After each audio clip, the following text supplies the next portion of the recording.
Baltimore, Maryland. No daddy. And that's the way I grew up, alone, totally alone, with never had any adult guidance. One city block where my life was centered on, I became totally isolated by growing up in that neighborhood where it was dangerous to leave my one block territory because I would get beat up, my money would be taken from me. I was growing up in a home where there were no men, only women, in a 3-story house on Harlem Avenue in Baltimore. Not the Harlem of New York, but Harlem Avenue. I grew up in that, sharing a room with my brother. My mother discovered that my father had another woman across town. And my mother found out about it, and she screamed at him, and he could not take it, and he killed himself. So I grew up with no father, no parental guidance at all. Now, my grandmother was part of the 3 women running my household in Harlem Avenue. My grandmother was my favorite person in the world, and she was a Quaker from Pennsylvania, and she married my grandfather, who was an ex-slave. And so, as she explained once, it was no big deal because they were all in slavery, because they were all living in the valley of life, back alleys of Baltimore. That time, in 1940, Baltimore was totally segregated. Little black pockets of residents, and you go a few blocks away and they were all white people. We knew we were forbidden to go there. And so this was the situation until a few years later, everything broke loose and all of the whites left Baltimore. The blacks spread out, occupied houses in neighborhoods they never knew existed. Now, 50, 100 years later, I still am aware of the racial problems of America, and I accept them and I deal with them every day of my life. I'm occupying this apartment here. The owner of the building I'm living in is an Israeli guy, and he had declared war on me. They were going to inspect every inch of this apartment and start at the beginning and come through and remove anything they saw they didn't like. They were going to destroy me and evict me until I had a lawyer who sent them a letter and told them to shut up and back off.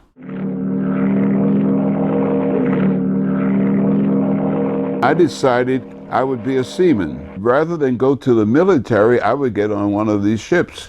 So I enlisted as a seaman. I ended up in Sheepshead Bay, New York City, my first trip to New York City. Yoke. So I decided I would want to be a radio man. I advanced to be a radio operator, being aware of the horrible racism of America. I was the only black anywhere I went. I was the only black guy in radio school, and I was in Huntington, and I was the only guy around anywhere.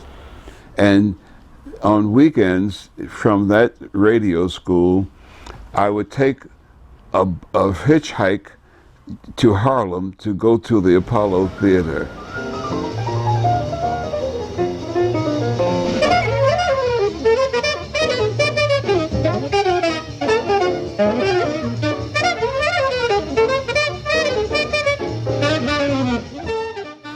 tell me about, you were determined to get your mother out of Baltimore.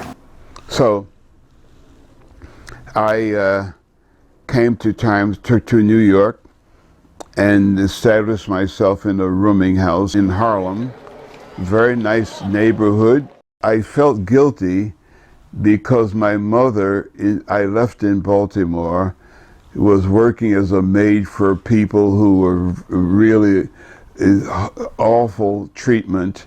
So one day I decided I would go to Baltimore to free my mother. And I told her, we're leaving. I didn't ask her, I told her. Suddenly I decided I didn't like sea life. I quit. I said, I don't care what that happened to. And I quit the radio school, and that made me eligible for the military. And then I got the brilliant idea, I will go and become a pilot.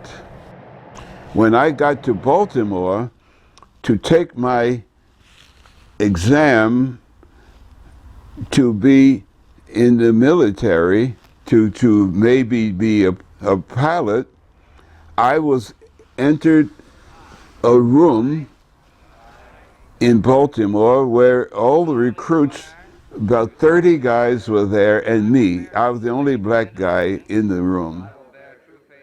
I turned in my exam.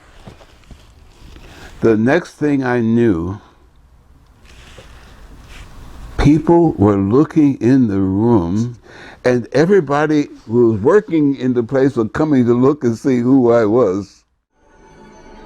Like I say, I was living this racial thing every day of my life.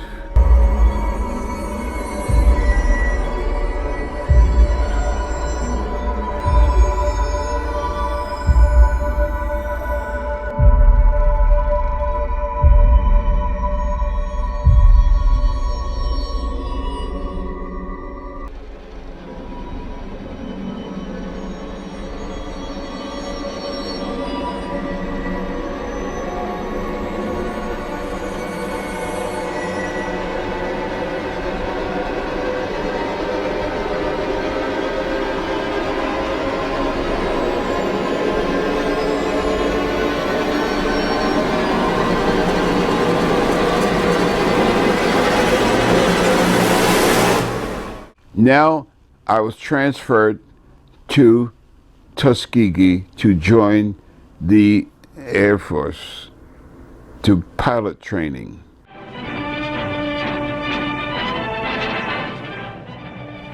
And I never had any fantasies about being a pilot, but I went because it was the best deal since I had to go to the military.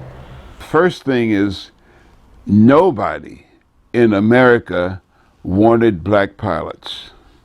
It was the most awful racial hatred.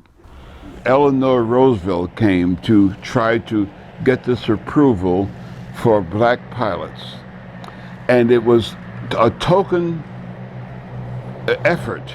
No blacks had any authority to do anything. Everything was controlled from Washington by guys who never knew anything about Tuskegee or what we were doing there, because it was the only black college in America that would accept these black military guys. That's where my pilot training began.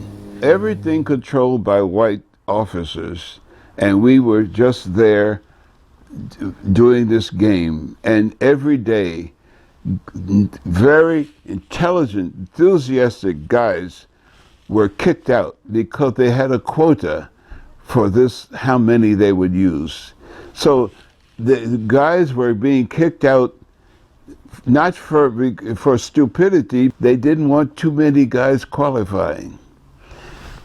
And that's where I established my survival technique, which was My survival technique was I became invisible.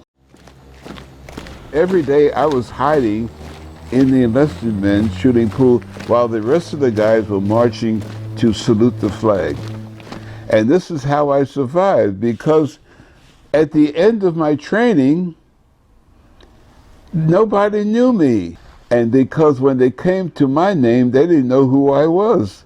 So they made me second lieutenant. Because I had become, all those months I had become invisible. The pilot's training was it was primary, basic, advanced, 4 phases. And as I say, nobody wanted these pilots, period, at the time. There was a token thing. But here they were recruited now and they were training. And one of the things they trained was radio, dotted. And since I had already had that training and knowledge, I was zipped through that. I was really so lucky, because it's not easy to remember that code. So I was a star of my pilot training there. Primary training were these guys who had learned to fly somehow before the war started. These are black guys who wanted to be pilots. So they were instructors there. Then we go to basic. In basic training, whoa, suddenly we got hillbillies who were our instructors, who hated us, looking for excuses to get rid of guys who were in training. So, like at early morning, I would go to a hillbilly instructor, and his job was to get rid of me, wash me out, as we say. I'd sit in the plane early in the morning, and I'm sitting in the back. He's in front, I'm in the back. Between my legs is ice water. So this guy would start out with flying, and the first thing we'd get off the ground, the first thing we would do the plane down like that, and this ice water would come on my face and everything like that. I learned tricks in the plane. They had the stick like this that was duplicated for him and me, and so he was trying to do this, and I would hold the stick like this so he couldn't do what he wanted to cover me with water. He would take me up and fly around this way and this thing. He would charge, and then he would sit back, take me home. And luckily I had paid attention to where we were, because if one mistake, I'm back in the infantry, in walking out. So I learned it was a constant mind battle all the time. Did they do it to every one of the... Each student, it was hatred going on. And hillbillies instructors who hated blacks. They did that to every recruit. Of course. They did everything to discourage you. Oh, it was hatred. Oh, hatred. It's not discouragement, hatred. The whole thing was hatred. It was a racial hatred, useless racial hatred. And it was going on every moment I was there. And the funniest thing is, for me, is the food at Tuskegee.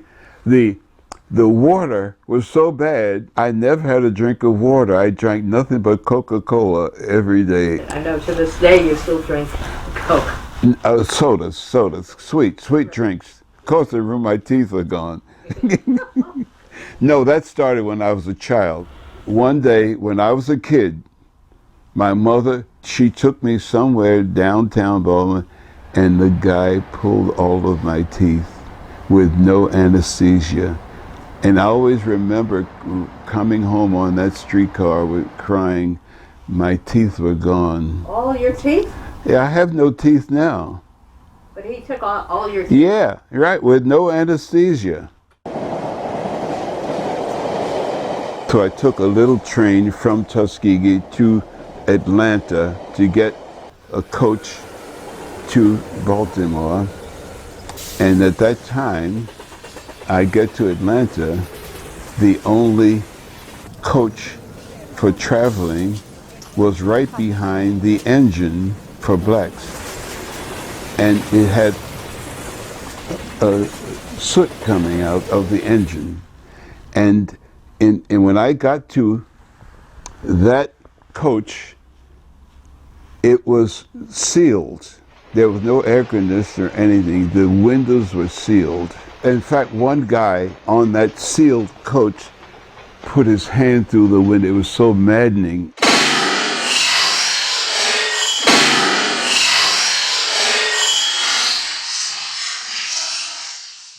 First class of guys were shipped overseas, and these guys were very intelligent individuals. Nobody wanted to talk to them. And so they started with North Africa, escorting. They were supposed to be protecting bombers going to Germany to bomb. They were kept separate, and their job was to protect the bombers as they went to Germany. When I graduated, I went home for a leave. When I went back, I went to a new place for assignment.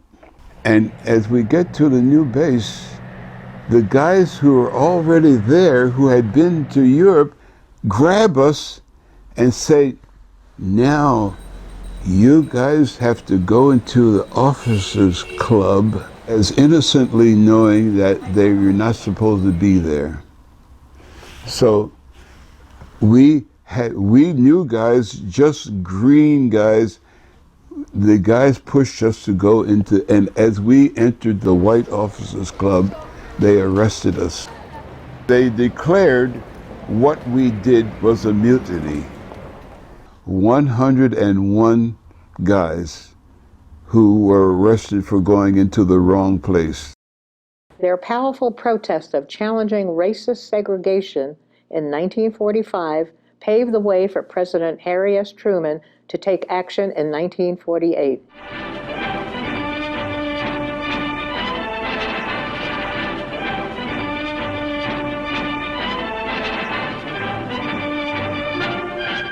I decided I did not want a career as a flyer, the only skill I had, so I decided I wanted to do film.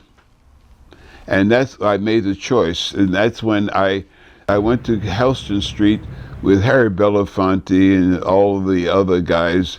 We were all ex-GIs getting $20 a week to learn film. A guy recruited me to go to the UN at 1600 Broadway. And so I was at 1600 working as assistant film editor, having a wonderful affair with one of my co-worker. Yeah, that's where you and I met. Yeah, right. You were next door, yeah. In the 1950s, Charlie tried to join various film unions in New York City. I showed up in Times Square. No union would admit me membership. None. They all, including 771, submitted a deposit for membership, and they returned it. What's his name? What was his name that he ran that? Charlie Wolf. Yeah, and he refused to accept my check. And so and then all of the unions refused to admit me.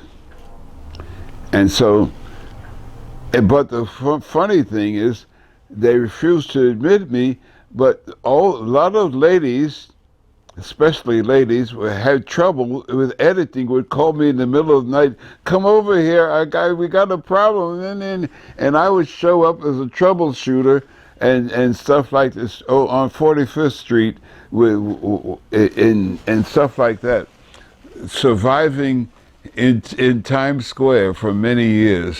You saved my life.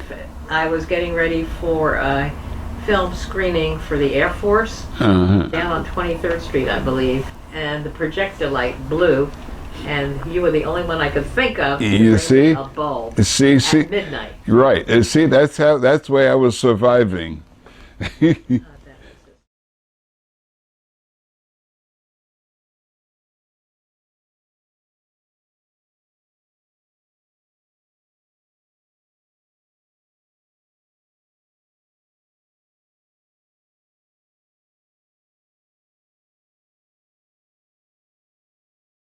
Jane introduced me to Charles at our retiree luncheon this past May. And Charles said, among other things, he was a Tuskegee Airman and was never offered, after World War II, membership in the Editors Guild or the Cinematographers Guild. And I asked Gene if we could remedy that situation. Thanks to Paul Moore, he doesn't waste time. He got around, he spoke to everybody. I'm sure he had a number of other quick comments. And when he heard about the fact that Charles had tried to get into the union so many years ago, we got to take care of that. And when he says something, I know he gets it done. And here we are. I just wanted to wrap up by saying thank you for coming here and for accepting, as Dan said, accepting the gold card as an honorary lifetime member. It is never too late to correct things, Charles, and we appreciate you coming. Here it is.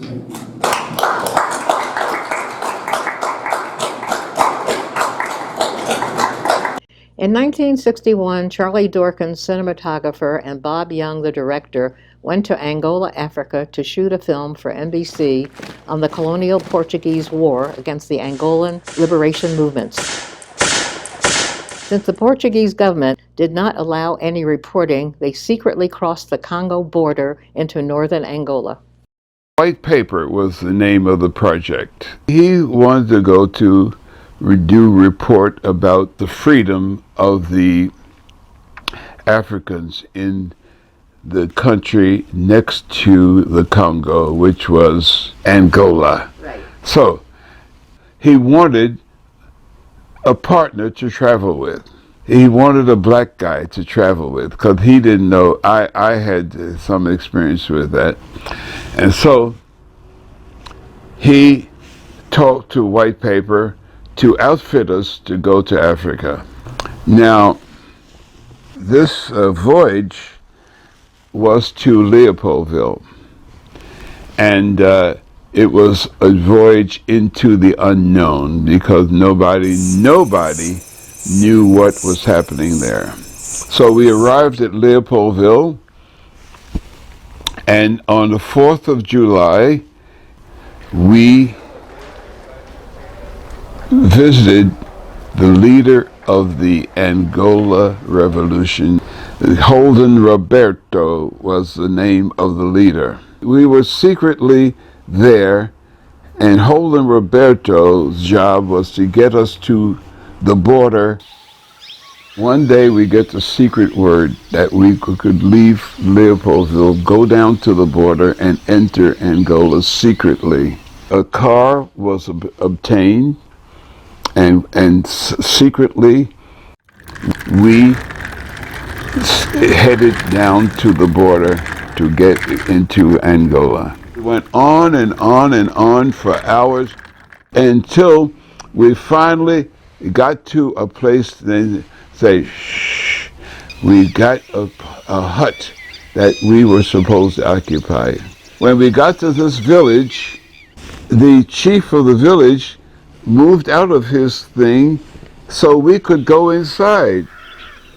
And inside, the first thing Bob did was undress in the jungle and say, if we have to run, he's got no clothes on. And then what he does is he has insect spray, and inside our hut, he sprays, and the bugs start to drop. The bugs were dropping just like this. And we couldn't go outside. The mosquitoes are outside. Inside, bugs were dropping on our heads. And that was our first night there. You couldn't drive anymore? No, end of driving. End of driving. And we started, I walked This is walk 300 miles there. That picture is 300 miles. You walked 300 miles? Yeah, in one way, and then had to walk back. But that's the end of our walking. That was a river between the countries. Finally, reached the end of it couldn't go any further because that river was there, and they really didn't know what was happening on the other side of that river. Meanwhile, we had a runner. When I did a couple of rolls of film, we sent a runner to take it back to Leopoldville so they could send it to NBC. That camera did the whole show that won all the awards that in its box over here. I went 3 times after. I went for Life magazine, and one day I told you a story how I was in the open field. Yeah, could you tell me about this? So I established myself in an open field so I could get a picture of these planes. And I was in the middle, and the little spotter plane came by and saw me. And 10 minutes later, the fighter plane comes and blasts me.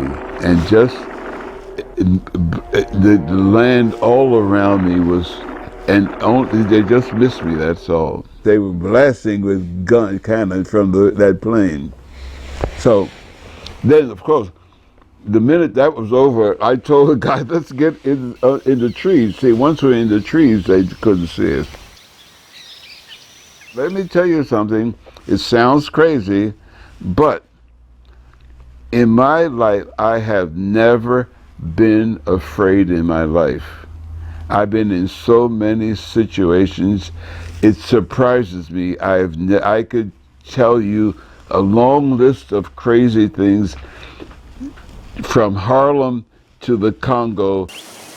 I was the first guy to go up the Amazon River to a secret city up in Amazon. So all that stuff, I'm just happy to find out I never get afraid. Like, I have 4 areas of New York City life that I can go to. And I can go to Harlem and I experience a different thing. I go to the East Side. Each place, the reactions are different.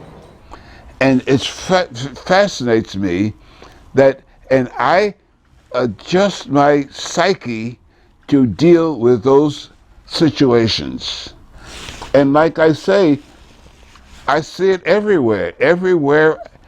It's incredible how I experience it all the time. If I get on the bus and I want to sit a certain place, I have to be aware of who I sit next to. I personally, I experience racial discrimination every day of my life, every second of my life. In my landlord, everything I touch is discrimination.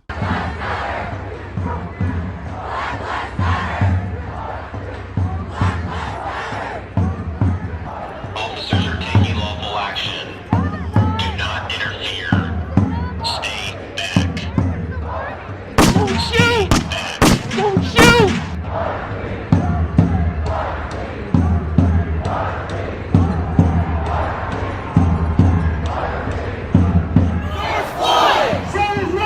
George Floyd! Take your knee off our necks! Take your knee off our necks! Take your knee off our necks! I can't breathe! I can't breathe! I can't breathe! I can't breathe! Breonna Taylor! Say her name! Breonna Taylor! Justice for Mom! Justice for Mom! Justice for Mom! Justice for Mom! Justice for Mom! Justice for Mom! We got people of all races, people coming together in solidarity. Stand up and say enough is